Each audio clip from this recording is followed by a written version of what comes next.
Welcome to everyone. আজকে আমরা দশম শ্রেণীর চ্যাপ্টার নাম্বার 8 লম্ববৃত্তাকার চোঙের ওপর কিছু ব্রড টাইপ প্রবলেম সলভ করব। এর আগে ভিডিওতে আমরা broad type problem question number 12 পর্যন্ত আমরা সলভ করেছিলাম। এখন আমরা সেখান থেকেই কন্টিনিউ করব। যারা এখনও পর্যন্ত আগের পার্টগুলো দেখোনি তারা অবশ্যই ডিসক্রিপশান বক্সে ওখানে লিঙ্ক আছে, লিঙ্ক থেকে তোমরা দেখে নিতে পারো। আর আজকের ভিডিও যদি তোমাদের পছন্দ হয়ে থাকে অবশ্যই লাইকস করবে। আর যারা আমার চ্যানেল এখনও পর্যন্ত সাবস্ক্রাইব করে উঠতে পারোনি তারা অবশ্যই সাবস্ক্রাইব করে নেবে। ওকে, তো আসা যাক আজকের যে problem. Question number 13। Question number 13 কি বলা আছে? দুই মুখ খোলা একটি লম্ববৃত্তাকার লোহার পাইপের মুখের বহির্ব্যাসের দৈর্ঘ্য 30 সেন্টিমিটার এবং অন্তর্ব্যাসের দৈর্ঘ্য 26 সেন্টিমিটার। এখানে একটা লম্ববৃত্তাকার পাইপের কথা বলা হচ্ছে, যা বহির্ব্যাস রয়েছে 30 সেন্টিমিটার এবং অন্তর্ব্যাস 26 সেন্টিমিটার এবং পাইপটির দৈর্ঘ্য 14.7 মিটার। প্রতি বর্গ ডেসিমিটার 2.25 টাকা হিসাবে ওই পাইপটির সমগ্র তলে আলকাতরার প্রলেপ দিতে কত খরচ করবে হিসাব করতে হবে এখানে। তো এখানে কিন্তু পাইপের ক্ষেত্রে কিন্তু পাইপটা ফাঁপা অবশ্যই, আর সেক্ষেত্রে কিন্তু ভিতরের অংশটা আমরা কিন্তু আলকাতরা দিয়ে প্রলেপ দেব। অ্যাকচুয়ালি যদি আমরা পাইপের একটা যদি ছবি ড্র করি,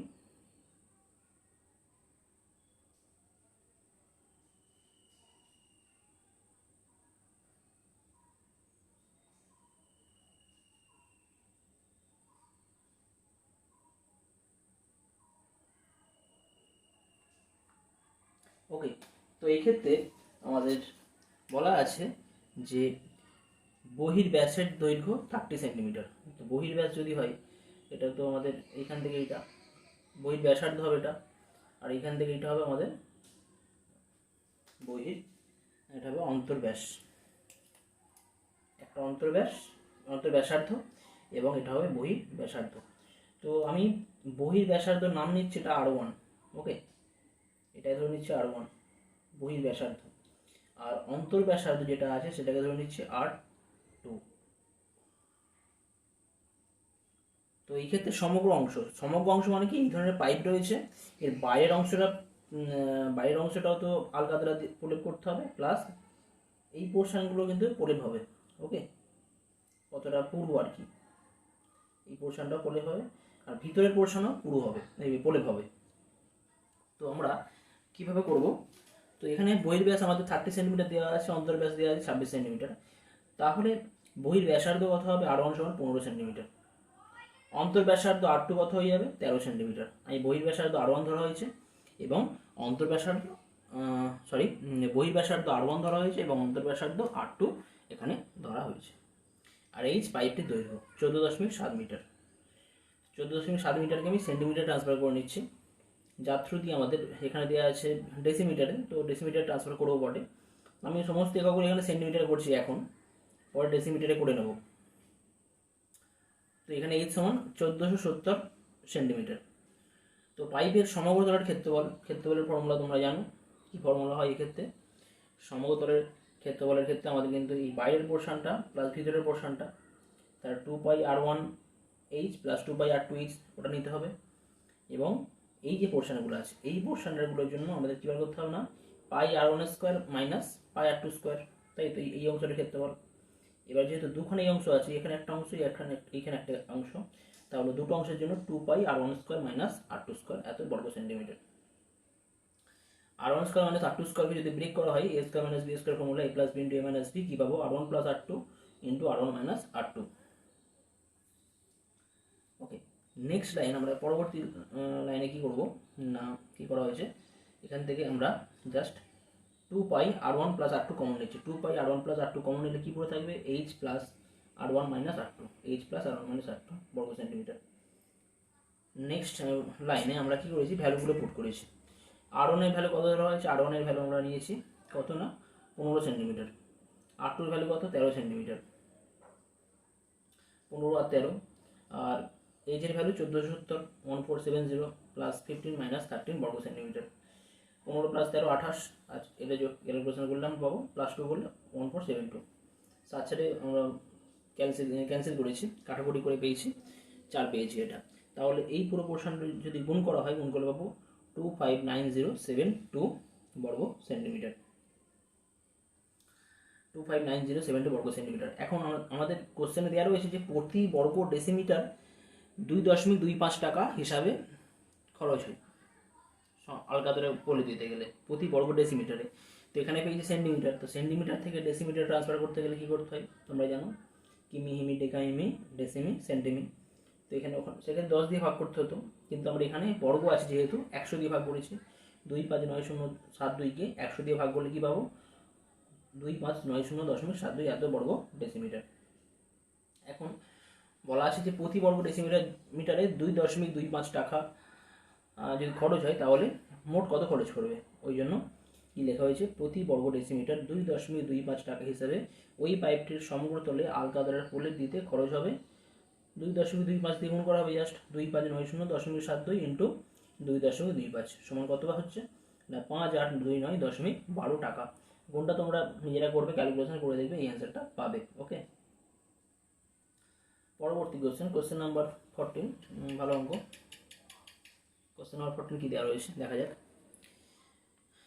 একটি 2 মুখ খোলা লোহার লম্ববৃত্তাকার ফাঁপা চোঙের উচ্চতা 2.8 মিটার। এখানেও কিন্তু একটা ফাঁপা লম্ববৃত্তাকার চোঙের কথা বলা হচ্ছে, যার উচ্চতা দেওয়া আছে 2.8 মিটার। চোঙটির অন্তর্ব্যাসের দৈর্ঘ্য 4.6 ডেসিমিটার এবং চোঙটি 84.48 ঘন ডেসিমিটার লোহা দিয়ে তৈরি। ওকে, অন্তর্ব্যাসের দৈর্ঘ্য দেওয়া আছে কত? 4.6 ডেসিমিটার এবং চোঙটি 84.48 ঘন ডেসিমিটার লোহা, মানে আয়তন টোটাল যে এক্ষেত্রে যে সলিড পোর্শনটা যে রয়েছে তার আয়তন দেওয়া রয়েছে 84.48 ঘন ডেসিমিটার। চোঙটির বহির্ব্যাসের দৈর্ঘ্য কত নির্ণয় করতে হবে। ওকে, তো এখানে কিন্তু আমরা আয়তনের যে ফর্মুলা, মানে ফাঁপা চোঙের আয়তনের ফর্মুলা পাই r1² minus r2² into H, এই ফর্মুলা আমরা এখানে ইউজ করবো। ফাঁপা চোঙের আয়তনের ফর্মুলা পাই r1² minus r2² into H, যেখানে r1 হচ্ছে বহির্ব্যাসের দৈর্ঘ্য, বহির্ব্যাসার্ধের দৈর্ঘ্য, এবং r2 হচ্ছে অন্তর্ব্যাসার্ধের দৈর্ঘ্য। তো ফাঁপা চোঙের উচ্চতা আমি এইচ সমান কত দিয়েছি 2.8 মিটার। মিটারকে আমি এখানে ডেসিমিটারে ট্রান্সফার করছি, কারণ যেহেতু আয়তনটা এখানে দেওয়া রয়েছে ঘন ডেসিমিটারে, তাহলে আমরা এককগুলো ডেসিমিটারে করে রাখবো, যার ফলে আমাদের প্রবলেম সলভ করতে সুবিধা হবে। 2.8 মিটারকে ডেসিমিটার করতে গেলে 10 দিয়ে গুণ করতে হবে, তো মিটারকে ডেসিমিটার করতে গেলে 10 দিয়ে গুণ করলে কথা হবে 28 ডেসিমিটার। এখন ধরে নেওয়া হচ্ছে, ধরি চোঙটির বহির্ব্যাসার্ধের দৈর্ঘ্য r1 একক, r1 ডেসিমিটার বলতে পারো। ওকে, এবং অন্তর্ব্যাসার্ধ দৈর্ঘ্য r2, অন্তর্ব্যাসার্ধ দেওয়া ছিল আমাদের, অন্তর্ব্যাস দেওয়া ছিল 4.6, তাহলে অন্তর্ব্যাসার্ধ কত হয়ে যাবে 4.6/2 সমান 2.3 ডেসিমিটার। ওকে, r1 আমরা ধরে নিয়েছি, আর এইচ জানি। এখন শর্ত অনুসারে দেওয়া রয়েছে আমাদের আয়তন দেওয়া রয়েছে কত, ফাঁপা চোঙের আয়তন দেওয়া রয়েছে 84.48 ঘন ডেসিমিটার।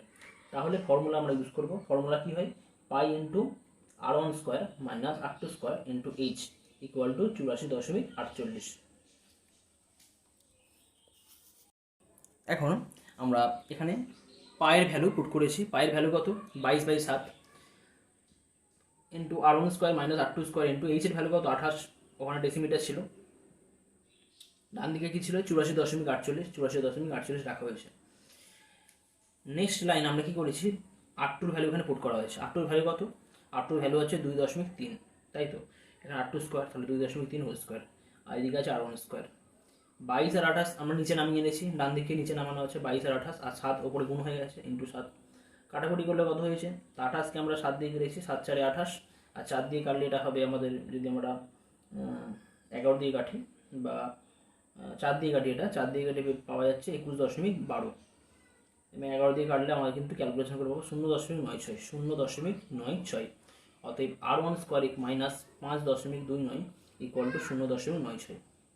সুতরাং r1² ভ্যালু কত হয়ে যাচ্ছে না 0.96 প্লাস 5.29 ইমপ্লাইজ R1 স্কোয়ার হয়ে যাচ্ছে 6.25 ইমপ্লাইজ R1 ইকুয়াল টু, তাহলে 6.25 এর বর্গমূল করলে কিন্তু আমরা +-2.5 পাবো, +-2.5 পাবো। কিন্তু ব্যাসার্ধ কখনো কিন্তু নেগেটিভ হতে পারে না। ব্যাসার্ধ মানে দৈর্ঘ্য, দৈর্ঘ্য যেহেতু নেগেটিভ হতে পারে না, তার জন্য আমরা এখানে ধনাত্মক মান নেব। R1 সমান 2.5 ডেসিমিটার।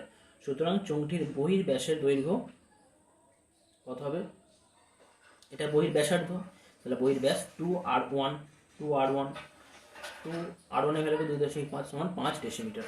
সুতরাং যে চোঙের কথা বলা হয়েছিল সেই লম্ববৃত্তাকার ফাঁপা চোঙের বহির ব্যাসের দৈর্ঘ্য হচ্ছে 5 ডেসিমিটার। Next question number 15।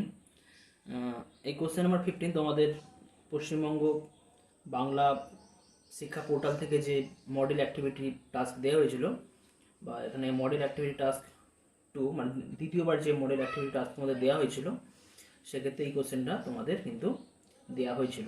ঠিক আছে, যাই হোক, তো এখানেও আমি প্রবলেমটা তোমাদের সলভ করে দিচ্ছি। একটি লম্ববৃত্তাকার চোঙের উচ্চতা উহার ব্যাসার্ধের দ্বিগুণ। উচ্চতা দেওয়া আছে, ব্যাসার্ধ দ্বিগুণ। যদি উচ্চতা 6 গুণ হতো, মানে যদি উচ্চতা ব্যাসার্ধের 6 গুণ হতো, তবে চোঙটির আয়তন 539 ঘনডেসিমিটার বেশি হতো। তখন আয়তন নিশ্চয়ই বেড়ে যেত। কতটা বৃদ্ধি পেত না? 539 ঘনডেসিমিটার বৃদ্ধি পেত। এখন কি বলা হয়েছে না, চোঙটির উচ্চতা কত নির্ণয় করতে হবে। তো সমাধানের ক্ষেত্রে আমরা ধরে নিচ্ছি প্রথম শর্তানুসারে লম্ববৃত্তাকার চোঙের ব্যাসার্ধ ধরে নিচ্ছি R। তো ব্যাসার্ধ R হলে উচ্চতা কত হবে? 2R নিশ্চয়ই প্রথমে বলা দিয়ে, মানে অ্যাকচুয়াল চোঙের ব্যাসার্ধ যদি R হয় তাহলে উচ্চতা হবে 2R। সেক্ষেত্রে আয়তন যদি V1 হয়, আয়তনের ফর্মুলা তোমরা জানো, πr²h। এখানে h এর জায়গায় কত বসানো হবে? 2R, অর্থাৎ 2R। কি পেলাম? 2πr3। এত ঘন একক বলতে পারি, এটা আমরা ঘন একক বলবো। ঘন ডেসিমিটার বলে রাখি এখানে, যদি আমরা, আর ডেসিমিটার যদি আমরা এখানে ডেসিমিটার বলি,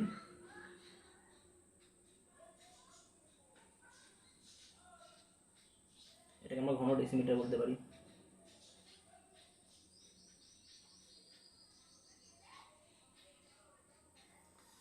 ওকে, ঘন ডেসিমিটার বলা হবে। আচ্ছা, দ্বিতীয় শর্তানুসারে ব্যাসার্ধ R হলে উচ্চতা হবে 6R, তাই তো? সেক্ষেত্রে আয়তন যদি V2 হয়, V2-র মান কত হয়? πr²h। তাহলে πr²h এর জায়গায় কত হবে? 6R, 6πr³ পাওয়া যাচ্ছে। এখন বলা আছে যে আয়তন বৃদ্ধি পাবে 539 ঘন ডেসিমিটার। তো তাহলে শর্তানুসারে আমরা কি বলবো? V2 - V1 শর্তানুসারে বলতে পারি।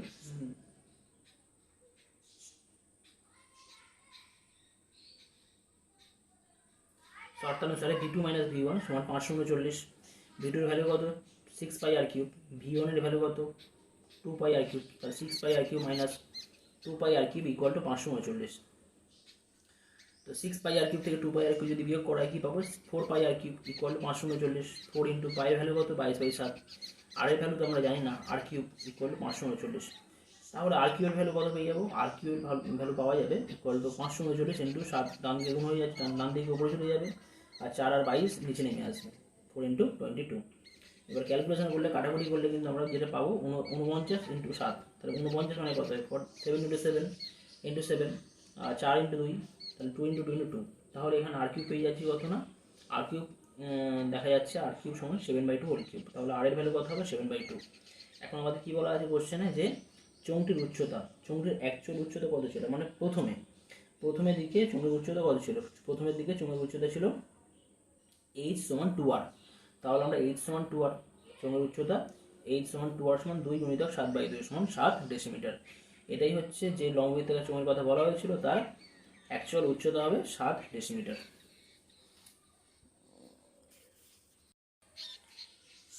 পরবর্তী কোশ্চেন নাম্বার 16। এই ধরনের প্রবলেম তোমাদের পরীক্ষায় মাঝে মধ্যে দেয়, তো এগুলো তোমাদের ঠিক ইম্পর্টেন্ট, তোমরা লিখে রাখতে পারো। কোশ্চেন কি আছে না, ফায়ার ব্রিগেডের কোনো একটি দল একটি জল ভর্তি লম্ববৃত্তাকার ট্যাঙ্কের জল 2 সেন্টিমিটার দৈর্ঘ্যের ব্যাসের 3টি হোস পাইপ দিয়ে মিনিটে 420 মিটার বেগে ঢেলে 40 মিনিটে আগুন নেভালো। অ্যাকচুয়াল এখানে কি আছে? জল ভর্তি ট্যাঙ্ক রয়েছে, সেখান থেকে একটা এরকম ট্যাঙ্ক রয়েছে, লম্ববৃত্তাকার টাইপের ট্যাঙ্ক, সেখান থেকে 3টে হোস পাইপ আছে।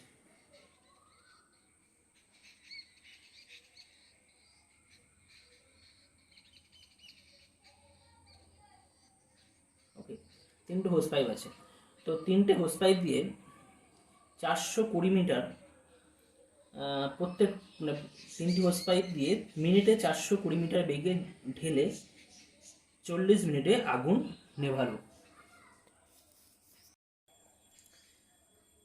নেভানো হয়েছে। তো এক্ষেত্রে বলা আছে যদি ট্যাঙ্কারটির ব্যাসের দৈর্ঘ্য, ট্যাঙ্কার কথা বলা হয়েছে, ট্যাঙ্কারের ব্যাসের দৈর্ঘ্য যদি 2.8 মিটার হয়, ট্যাঙ্কারের ব্যাস যদি এখানে 2.8 মিটার এবং দৈর্ঘ্য 6 মিটার হয়, তবে আগুন নেভাতে কত জল খরচ হয়েছে এবং ট্যাঙ্কারে আর কত জল রয়ে গেছে, এটা আমাদের নির্ণয় করতে হবে। তো এখন আমাদের নির্ণয় করতে হবে এটা টোটাল ট্যাঙ্কারের ভলিউম, আয়তন বার করতে হবে, এটা একটা আমাদের নির্ণয় করতে হবে অবশ্যই। আর 3টে হোস পাইপ দিয়ে 40 মিনিটে কত ঘন ডেসিমিটার বা লিটার জল বেরিয়েছে সেটাও কিন্তু আমাদের নির্ণয় করতে হবে। তাহলেই কিন্তু আমরা পেয়ে যাব যতটা জল বেরিয়েছে সেটাই আগুন নেভাতে ইউজ হয়েছে, আর বাকিটা যদি আমরা বিয়োগ করি সেটা কিন্তু বাকি জলটা আমাদের ট্যাঙ্কারে পড়ে থাকবে। তো আমাদের এই ট্যাঙ্কারের আমাদের যেটা দেওয়া রয়েছে, প্রবলেম যদি ভালো করে দেখা যায় প্রবলেমের ক্ষেত্রে, এই ট্যাঙ্কারের ভূমির আমাদের ব্যাস দেওয়া ছিল 2.8, তাহলে ব্যাসার্ধ কত হবে 1.4 মিটার। ওকে, আর উচ্চতা দেওয়া আছে, হাইট h সমান 6 মিটার দেওয়া রয়েছে। তো জল ভর্তি লম্ববৃত্তাকার ট্যাঙ্কারের ব্যাসের দৈর্ঘ্য 2.8 মিটার, অতএব ব্যাসার্ধ কত হবে 1.4 মিটার। 2.8কে যদি তোমরা 2 দিয়ে ভাগ করো কত হবে 1.4 মিটারই হবে, এবং উচ্চতা 6 মিটার। তারপর ট্যাঙ্কারের মোট ভলিউম আমরা বার করবো। ট্যাঙ্কারের মোট ভলিউম মানে ট্যাঙ্কারের মোট আয়তন। ট্যাঙ্কারের মোট আয়তনের ফর্মুলা কী হয়, পাই আর স্কোয়ার এইচ। পায়ের মান কত 22/7, আর এর ভ্যালু কত না 1.4 গুণিতক 1.4 গুণিতক উচ্চতা কত 6 ঘনমিটার। তাহলে কী পেলাম, ইকুয়াল টু 22 ইন্টু 1.4 এর পয়েন্ট তুলে দেওয়া হয়েছে, পয়েন্ট তুলে নিচে 10 আসবে, এখানে পয়েন্ট তুলে দিয়ে নিচে 10 রাখা হয়েছে, into 6, 22 into 14 into 14 into 6 by 7 into 10 into 10। আমরা ক্যান্সেল করেছি, কাটাকুটি করেছি, 7 আর 7 আর 14, দুই দিকে কাটবে, এটা গুণ করলে কিন্তু আমরা পাবো কত না 3696 বাই 100, এত ঘনমিটার। সব এককগুলো এখানে মিটারে ছিল, এত ঘনমিটার। 3696 বাই 100, 100 দিয়ে ভাগ হলে পয়েন্ট দুবার বাম দিকে সরে আসবে, কত পাবো 36.96 ঘনমিটার। মিটারকে আমরা ডেসিমিটার রাখছি, ডেসিমিটার রাখলে কী হবে আমরা জানি, যদি ডেসিমিটার রাখি তাহলে 1 ঘন ডেসিমিটার মানে 1 ঘন ডেসিমিটার ইকুয়াল টু 1 লিটার হয়। তো আমরা এখানে ভলিউমের একক লিটারে আমরা ইউজ করলে সুবিধা হবে। আর মিটারকে ডেসিমিটারে প্রকাশ করতে গেলে কী করতে হয়, কিমি, হিমি, ডেকামিমি, ডেসিমি। সো সেক্ষেত্রে আমাদের 10 দিয়ে গুণ করতে হয়, তাই তো। মিটারকে ডেসিমিটার করতে গেলে 10 দিয়ে গুণ করতে হয়, কিন্তু এখানে ঘন যেহেতু রয়েছে তাহলে 10 কিউব দিয়ে গুণ করবো, অর্থাৎ 10 কিউব মানে কত হবে, 10 কিউব মানে হচ্ছে 1000। তো 36.96কে যদি আমরা 1000 দিয়ে গুণ করি কত হবে, পয়েন্ট উঠে যাবে, পাশে একটা শূন্য আসবে, 36960 ঘন ডেসিমিটার সমান 36960 এত লিটার, কারণ 1 ঘন ডেসিমিটার সমান 1 লিটার হয়, অর্থাৎ কত হয়ে যাচ্ছে 36960 এত লিটার। এই ট্যাঙ্কারের মোট ভলিউম যতটা জল রয়েছে তার ভলিউম হচ্ছে 36960 এত লিটার। এখন 3খানা হোস পাইপ রয়েছে, প্রতিটি হোস পাইপের ক্ষেত্রে ব্যাস দেওয়া রয়েছে 2 সেন্টিমিটার, প্রতিটি হোস পাইপের ব্যাস 2 সেন্টিমিটার। ওকে, তাহলে ব্যাসার্ধ কত হবে 2 সেন্টিমিটার ব্যাস হলে ব্যাসার্ধ হবে 1 সেন্টিমিটার। প্রতিটি হোস পাইপ দিয়ে 1 মিনিটে জল নির্গত হচ্ছে পাই আর স্কোয়ার এইচ। ওকে, এখানে কিন্তু এইচ বলতে কিন্তু আমাদের 1 মিনিটে 420 মিটার জল বেরিয়ে যাচ্ছে পাইপে, অতটা দৈর্ঘ্য কিন্তু অতিক্রম করছে, তাই তো।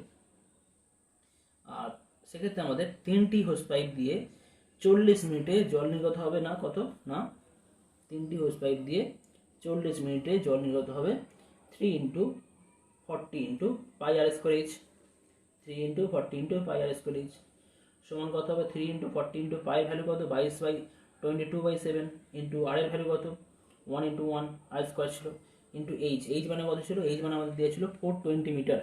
420 মিটার। তো এখানে যেহেতু 1 সেন্টিমিটার ছিল সেন্টিমিটার এককে, তাহলে 420কে আমরা সেন্টিমিটারে রাখছি।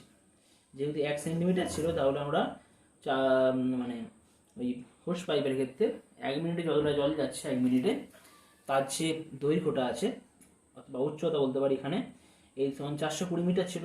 তো মিটারকে সেন্টিমিটার করতে গেলে 100 দিয়ে গুণ করতে হবে, কিমি হেমি ডেকা হেমি ডেসিমি সেন্টিমি। তো 420 সাথে 100 দিয়ে গুণ করে আমরা সেন্টিমিটারে প্রকাশ করেছি। নিচে কত হয় 7। এবার যদি আমরা এটা পুরো আমরা ক্যান্সেল করি বা কাটাকুটি করি, দেখতে পাচ্ছ তোমরা এখান থেকে। আচ্ছা, পরবর্তী লাইনে কিন্তু আমরা সেন্টিমিটারকে আবার মিটার করেছি, সেন্টিমিটারকে আমরা মিটার করেছি। মিটার করতে গেলে আমাদের কিন্তু এইটাতে ভাগ করতে হবে। টোটাল ভাগগুলো কিন্তু আমাদের ক্যালকুলেশন করে যেটা পাবো সেটা হয়ে যাচ্ছে আমাদের কত না, মিটার থেকে আবার আমরা ঘন ডেসিমিটার করতে গেলে আবার 1000 দিয়ে গুণ করবো। মিটার থেকে ডেসিমিটারে করেছি, সমান 1000 দিয়ে গুণ করলে পাচ্ছি 15840 এত লিটার, 15840 লিটার। তোমরা এটা একেবারেও ডাইরেক্ট সেন্টিমিটার থেকে লিটার করতে ডেসিমিটারে করতে পারো, মিটারে না ট্রান্সফার করে। তো এখানে আমি করেছি সুবিধার জন্য, তোমরা ডাইরেক্ট করতে পারো সেন্টিমিটার থেকে ডাইরেক্ট ডেসিমিটার করে সেখান থেকে তোমরা লিটার করে নিতে পারো। তাহলে এটা হচ্ছে আমাদের 3টে হোস পাইপ দিয়ে 40 মিনিটে মোট যতটা জল বেরিয়েছে তার আয়তন 15840 এত লিটার। ওকে, তো ট্যাঙ্কারের মোট ভলিউম ছিল কত না 36960 ঘন লিটার, কিন্তু আমাদের হোস পাইপ দিয়ে জল বেরিয়েছে কত না 15840 লিটার। তাহলে আগুন নেভাতে জল খরচ হয়েছে কত? আগুন নেভাতে জল খরচ হয়েছে 15840 এত লিটার। এবং ট্যাঙ্কারে আর জল পড়ে থাকবে কত না, ট্যাঙ্কারে টোটাল যে জল ছিল সেখান থেকে যতটা জল খরচ হয়ে গেছে সেটা আমাদের বিয়োগ করতে হবে। তাহলে কত হবে 36960 মাইনাস 15840, বিয়োগ করলে পাবো 21120 এত লিটার। সুতরাং ট্যাঙ্কারে আর জল রয়েছে 21120 লিটার এবং জল খরচ হয়েছিল 15840 এত লিটার।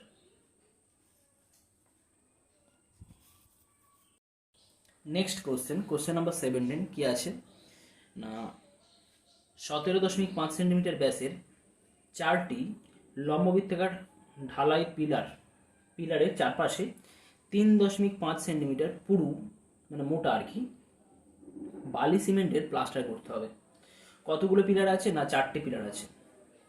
কত মোটা প্লাস্টার করতে হবে না 3.5, আর প্রতিটি পিলারের ব্যাস কত দেওয়া রয়েছে 17.5 সেন্টিমিটার। এককগুলো কিন্তু সেন্টিমিটার, খেয়াল রাখতে হবে। আচ্ছা, এখন বলা আছে যে প্রতিটি পিলার যদি 3 মিটার লম্বা হয়, মানে উচ্চতা যদি 3 মিটার হয়, এখানে কিন্তু একক 3 মিটার বলা হলো, তবে কত ঘন ডেসিমিটার মশলা লাগবে, কত আমাদের অ্যান্সার বার করতে হবে ডেসিমিটারে। এখানে সেন্টিমিটার দেওয়া রয়েছে, এখানে মিটার দেওয়া রয়েছে, অ্যান্সার ডেসিমিটারে বার করতে হবে। তাহলে আমরা প্রথম থেকে এককগুলো কিন্তু আমরা ডেসিমিটারে করে রাখবো, করলে আমাদের অ্যান্সার নির্ণয় করতে সুবিধা হবে। ওকে, তোমরা ফার্স্ট পার্টে আসছি। আর সেকেন্ড পার্টে আরেকটা ব্যাপার রয়েছে যে প্লাস্টারের মশলা তৈরি করতে যদি 4:1 অনুপাতে বালি ও সিমেন্ট মেশাতে হয় তবে কত ঘন ডেসিমিটার সিমেন্টের প্রয়োজন হিসাব করতে হবে। ঠিক আছে, তো যদি অনুপাত দেওয়া রয়েছে সেখান থেকে আমরা বার করবো। তো প্রথম আমরা বার করি কতটা আমাদের মশলা লাগবে সেটা বার করা যাক। তো ধরে নেবো না কি না, প্রতিটি পিলারের ব্যাস দেওয়া রয়েছে 17.5 সেন্টিমিটার। তাহলে ব্যাসার্ধ কত হবে না 17.5/2 সেন্টিমিটার, তাহলে 8.75 সেন্টিমিটার। সেন্টিমিটারকে ডেসিমিটার করবো, ডেসিমিটার করতে গেলে কী করতে হয়, কিমি হিমি ডেকাইমি ডেসিমি সেন্টিমি। তো সেন্টিমিটারকে ডেসিমিটার করতে গেলে 10 দিয়ে ভাগ করতে হয়, 10 দিয়ে ভাগ করলে কত হবে 0.1 ঘর বাম দিকে সরে আসবে, কত হবে 0.875 এত ডেসিমিটার।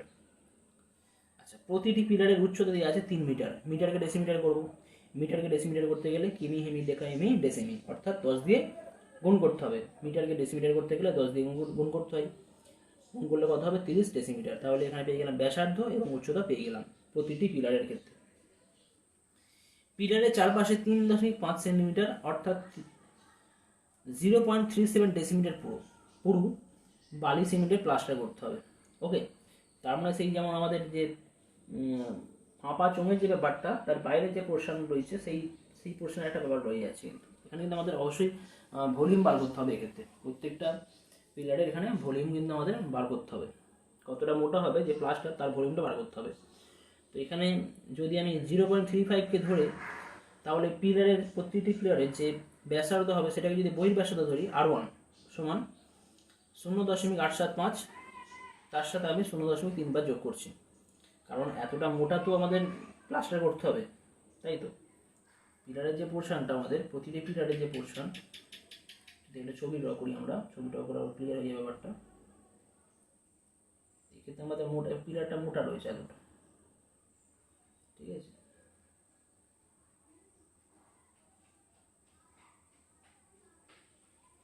এই যে পোর্শনটা আছে, এই যে মোটা যে পোর্শনটা আছে, যেটা আমাদের নতুন যে এই যে পোর্শনটা,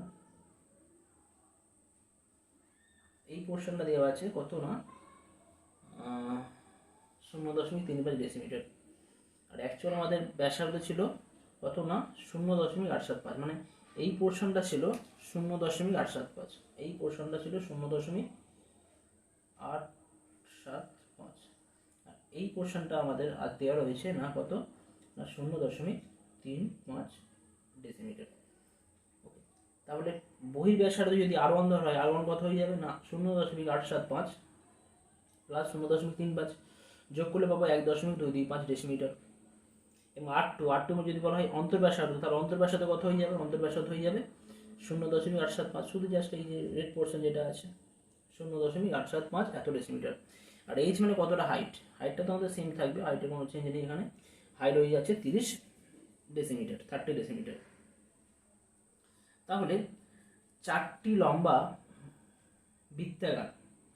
বৃত্তাকার পিলার প্লাস্টার করতে মশলা লাগবে চারটির জন্য 4 দিয়ে গুণ করা হয়েছে। আর এক্ষেত্রে আমাদের অ্যাকচুয়ালি যে সলিড যে পোর্শন যেটা প্লাস্টার, তার তো আয়তনটা বার করতে হবে। তাহলে কি করবো না আয়তনের ফর্মুলা, লম্ববৃত্তাকার চোঙের ক্ষেত্রে মানে ফাঁপা চোঙের ক্ষেত্রে যে আয়তনের ফর্মুলা, সেই ফর্মুলা আমরা এখানে ইউজ করব। কি হবে পাই R1 square minus R2 square into H. তাহলে এখানে কি পাওয়া যাচ্ছে না 4 into 22/7 into R1 square minus R2 স্কোয়ারের যে formula, a square minus b square formula আমরা ইউজ করছি, a plus b into a minus b, অর্থাৎ R1 plus R2 into R1 minus R2 into H. Next লাইনে 4 into 22/7 into R1 এর value কত, R1 এর value আমরা বসিয়েছিলাম এখানে জাস্ট 1.225, তো 1.225 এখানে আমরা বসিয়েছি, এবং R2 যে ভ্যালু 0.875, এবং R1 মাইনাস R2 অর্থাৎ 1.225 মাইনাস 0.875 ইন্টু 30। তাহলে এটা অ্যাডজাস্ট করলে কী পাবো না 4 ইন্টু 22 ইন্টু এটা যোগ করলে পাবো 2.1, আর যদি বিয়োগ করা হয় পাবে তোমরা 0.35 ইন্টু 30 ডিভাইড বাই 7। নেক্সট লাইনে আমরা পয়েন্ট তুলে দিয়েছি, পয়েন্ট তুলে নিচে 10 আসবে, 10 রাখা হয়েছে, এখানে পয়েন্ট তুলে নিচে 100 করা হয়েছে, 7 আর 35 কাটাকুটি করা হয়েছে, করলে কত 5 দিয়ে কেটেছে, আর এই 0 কাটা হয়েছে, তার উপরে 4 22 21 5 এবং 3 গুণ করলে পাবো কত পাওয়া যাবে না, গুণ করলে আমরা পাবো 2772 0/100। ওকে, তো 0 ক্যান্সেল করলে আমরা পাচ্ছি 2772/10 অর্থাৎ 277.2। সুতরাং 4টি পিলার প্লাস্টার করতে আমাদের মোট যে মশলা লাগবে তার আয়তন হচ্ছে 277.2 ঘন ডেসিমিটার। ওকে, 4টি পিলার প্লাস্টার করতে মোট যে মশলা লাগবে তার আয়তন হচ্ছে 277.2 ঘন ডেসিমিটার। এখন দেওয়া রয়েছে যে মানে সেকেন্ড পার্টে আমাদের দেওয়া রয়েছে যে মশলার ক্ষেত্রে যদি আমাদের বালি এবং সিমেন্টের অনুপাত হয় 4:1, সেক্ষেত্রে কত পরিমাণ সিমেন্ট লাগবে। তো এখানে আমরা আনুপাতিক ভাগাড়ের যে নিয়ম বা রুলস আমরা ইউজ করব।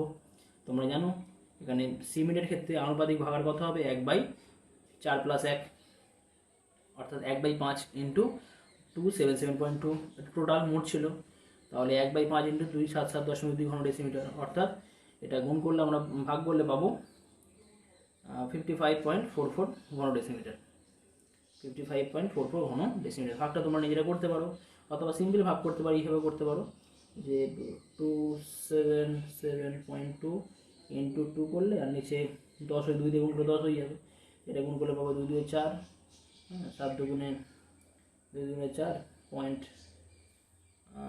2 7 14 4 হাতে 1, 14 15 5 হাতে 1 2 4 5, নিচে 10, ভাগ করলে কিন্তু আবার 10 দিয়ে ভাগ করলে 45.44 তোমরা পেয়ে যাবে। তাহলে এক্ষেত্রে কিন্তু আমাদের যে সিমেন্ট প্রয়োজন হবে তার আয়তন হবে 55 0.44 ঘন ডেসিমিটার। কোশ্চেন দিকে 8 বড টাইপ কোশ্চেন, শেষ প্রবলেম।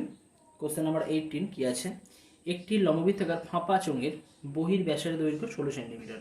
এখানে বহির ব্যাসের দৈর্ঘ্য দেওয়া রয়েছে এবং অন্তর্ব্যাসের দৈর্ঘ্য 12 সেন্টিমিটার। ওকে, তো বহির ব্যাস কত না 16 এবং অন্তর্ব্যাস 12। তাহলে বহির ব্যাসার্ধ আমরা ধরে নিয়েছি কত 8 হবে, 16 মানে 8 ব্যাসার্ধ, আর অন্তর্ব্যাস যেহেতু 12 তাহলে অন্তর্ব্যাসার্ধ হবে 6 সেন্টিমিটার। চোঙটির উচ্চতা 36 সেন্টিমিটার, উচ্চতা h সমান 36 সেন্টিমিটার, সবই সেন্টিমিটারে আছে। চোঙটিকে গলিয়ে 2 সেন্টিমিটার দৈর্ঘ্যের ব্যাস বিশিষ্ট এবং 6 সেন্টিমিটার দৈর্ঘ্যের কতগুলি নীড়ের চোঙ তৈরি করতে হয়। মানে এখানে একটা বড় একটা চোঙ রয়েছে, সেটাকে গলিয়ে আরও ছোটো ছোটো আমাদের লম্ববৃত্তাকার চোঙ তৈরি করতে হবে, নীড়ের চোঙ তৈরি করতে হবে। তো সেরকম ছোটো ছোটো কতগুলো চোঙ আমরা তৈরি করতে পারবো সেটাই এখানে নির্ণয় করতে হবে। তাহলে কি করব, বড় যে লম্ববৃত্তাকার চোঙ আছে সেই বড় লম্ববৃত্তাকার চোঙের মানে ফাঁপা যে চোঙটা আছে তার আয়তন আমরা নির্ণয় করব। ফাঁপা লম্ববৃত্তাকার চোঙের আয়তনের ফর্মুলা তোমরা জানো, pi r1 square minus r2 square into H, যেখানে r1 হচ্ছে বহির্ব্যাসার্ধ, r2 হচ্ছে অন্তর্ব্যাসার্ধ। তাহলে a square minus B square formula, a plus B into A minus B. তো এখানে a plus B into A minus B মানে ফর্মুলা ইউজ করেছি। r1 plus r2 into r1 minus r2 into H. r1 এর value কত 8, r2 এর value কত 6, H এর value কত 36 বসিয়েছি। পাই ইন্টু 14 ইন্টু 2 ইন্টু 36 ঘন সেন্টিমিটার। সমস্ত একক এখানে সেন্টিমিটারে আছে। অবশ্যই প্রবলেমগুলো করার ক্ষেত্রে অবশ্যই তোমরা এককগুলো অবশ্যই কেয়ারফুলি ভালো করে দেখবে, কারণ পরিমিতির ক্ষেত্রে যদি আমাদের এককে গণ্ডগোল হয়ে যায়, ভুল থাকে, তাহলে কিন্তু আমাদের অ্যান্সারেও আমাদের খুব প্রবলেম হবে অ্যান্সারের ক্ষেত্রে। আবার প্রতিটি নীড়ের চোঙ মানে ছোটো যে চোঙ প্রত্যেকটা নীড়ের চোঙ তাদের প্রত্যেকের এখানে নীড়ের বলা আছে, আর নীড়ের চোঙের ক্ষেত্রে আয়তনের ফর্মুলা কী হয় পাই আর স্কোয়ার এইচ। তাই তো নীড়ের চোঙের প্রতিটি নীড়ের চোঙের আয়তনের ফর্মুলা পাই আর স্কোয়ার এইচ। আর এর ভ্যালু কত ওখানে দেওয়া ছিল 2 সেন্টিমিটার প্রত্যেকটা। প্রতিটি ছোটো যে নীড়ের চোঙের প্রত্যেকের ব্যাস ছিল 2, তাহলে ব্যাসার্ধ কত হবে 1, 2/2 মানে 1। আর প্রত্যেকের দৈর্ঘ্য মানে উচ্চতা দেওয়া ছিল 6 সেন্টিমিটার, তাহলে 6, তাহলে পাই ইন্টু 1 ইন্টু 6। তাহলে এখন কতগুলো এই নীড়ের চোঙ তৈরি করা যাবে, তাই তো। তো ফাঁপা চোঙের আয়তনকে যদি প্রতিটি নীড়ের চোঙের আয়তন দিয়ে ভাগ করা হয় তাহলে কিন্তু আমরা টোটাল সংখ্যাটা পেয়ে যাব, তাই তো। তাহলে নীড়ের চোঙ পাওয়া যাবে কত না পাই ইন্টু, আগে যেটা পেয়েছিলাম আমরা, আগে যে নীড়ের চোঙ ফাঁপা চোঙের আয়তন পাই ইন্টু 14 ইন্টু 2 ইন্টু 36 এটা লেখা হয়েছে। আর নীড়ের চোঙের প্রতিটি নীড়ের চোঙের আয়তন পাই ইন্টু 6 বসানো হয়েছে। বসে আমরা সিম্পল ক্যালকুলেশন করছি, পাই ক্যান্সেল হয়ে যাচ্ছে, 6 36, 14 ইন্টু 6 12, 14 ইন্টু 12 করলে আমরা পাচ্ছি 168। সুতরাং এক্ষেত্রে নীড়ের চোঙ তৈরি করা যাবে কতগুলো 168, 168। ওকে, তো এখানে আমরা আমাদের কোশ্চেন থেকে 8-এর ওপর যে বড টাইপ প্রবলেম ছিল সেগুলো আমরা কমপ্লিট করলাম। পরবর্তী ভিডিওতে আমরা যে সমস্ত আমাদের এমসিকিউ প্রবলেম আছে বা এমসিকিউ কোশ্চেন আছে বা এসএ টাইপ প্রবলেম আছে, সংক্ষিপ্ত প্রশ্ন যেগুলো আছে 2 মার্কসের, সেই সমস্ত প্রবলেম সলভ করব। ওকে, থ্যাংক ইউ।